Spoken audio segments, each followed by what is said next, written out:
Our shipbrokers are estimating a delay of up to 5 days in light of events in the Taiwan Strait. To look at more closely at what this means for Singapore's shipping industry, we're joined by Jayendu Krishna. He's Director and Deputy Head of Drewry Maritime Advisors. Mr. Jayendu, how much cargo actually goes between Singapore and Taiwan? Hello. And what sorts of goods typically change hands? So overall, roughly about, you could say, $40 billion of commodities are traded between Taiwan and Singapore. And majority of these commodities are actually electrical machineries, machinery and mechanical appliances, etc., such as semiconductors, integrated circuits. So essentially, this is largely electrical and machinery appliances. All right, if it's $40 billion, and I take it that's $40 billion a year, if there are these intense military drills, at least for the next 3 days around Taiwan, would we expect the implications to be significant and long-lasting, perhaps?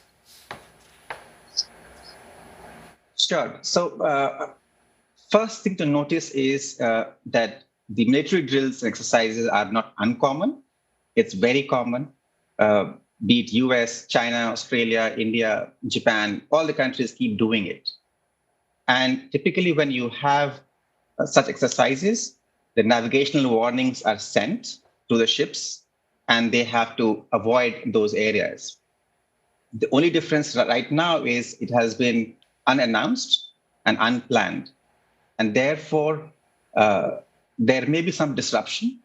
And naturally, ships will avoid the areas wherein these are conflict-prone, particularly areas like Kaohsiung, which is one of the major container terminals in Taiwan, and also Taipei, which is another major container terminal. Not so major, though, actually, Taipei. So both Taipei and Kaohsiung actually exports all of these commodities that I mentioned to Singapore. And vice versa. Even Singapore exports commodities to Kaohsiung. So definitely there will be delays. And what we believe is the vessels which are almost about to call Kaohsiung, those vessels are likely to divert, maybe go to Busan in Korea or maybe Hong Kong or surrounding areas, depending on the cost, depending on where their position is at the moment. So definitely there will be a delay in those vessels. However, the vessels which are going to call, let's say on Saturday and Sunday, are probably likely to be on anchor, given that as per the current situation or current announcement, this situation or this exercise is going to finish probably on Monday. So we would imagine that there will be a delay to the tune of about 4 to 5 days in some cases. Mr. Jayendu, correct me if I'm wrong, there was an announcement, although I take it with not a lot of time for anyone to prepare because Chinese authorities did say these drills would go ahead. And the one thing that is very different this time around is is not an average drill where we're training our navies to work together. There's a clearly and explicitly hostile intent in these drills. Does this make this situation very different from previous ones? It appears so, but I would say that as of now, if you see the reaction of the industry, it hasn't really affected very much. For example, typically you would see that if there's any war-prone area, you will see that the war risk and premium goes up immediately. But in such cases, we understand that it hasn't happened so far.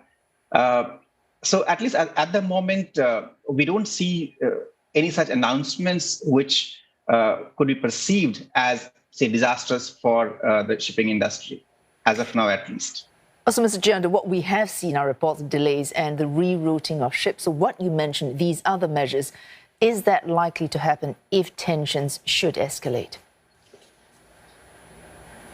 Well, definitely. If the tension escalates, then you are in a completely unknown environment. So you don't really know what to do. So essentially, then the only option is to avoid Taiwan, at least Kaohsiung and Taipei from Singapore perspective or from ASEAN perspective completely. So yes, that really brings in a lot of unpredictability to the semiconductor industry in Singapore, and even other industries which needs electrical and machinery appliances. So definitely that adds a lot of uncertainty to it. Well, thanks very much indeed, Mr. Jayendu Krishna, pointing out what we need to be looking ahead to, looking out for possibly in the days ahead. He's from Drewry's Maritime Advisors.